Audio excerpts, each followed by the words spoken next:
Story telling zone में खुश आमदीद। आज की कहानी है प्यासा कौवा। गर्मी का मौसम था। बेचारा कौवा प्यास से निढाल इधर उधर फिर रहा था, मगर उसे पानी का एक कतरा नज़र नहीं आ रहा था। मगर अचानक उसे एक गड्ढा नज़र आया। उसे दूर से उसके अंदर पानी भी दिखा। वो उड़ता हुआ गड्ढे के पास पहुंचा, मगर गड्ढे में पानी आधा था और उसका मुंह उस तक नहीं जा पा रहा था।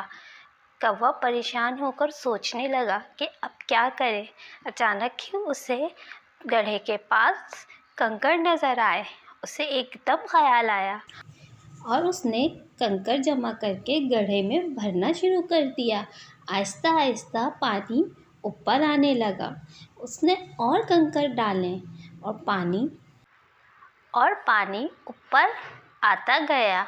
उसने खूब सैर होकर पानी पिया और अपनी प्यास बुझाई और अपनी मंजिल की तरफ रवाना हो गया। मज़ीद अच्छी अच्छी कहानियाँ सुनने के लिए मेरे चैनल को सब्सक्राइब करें।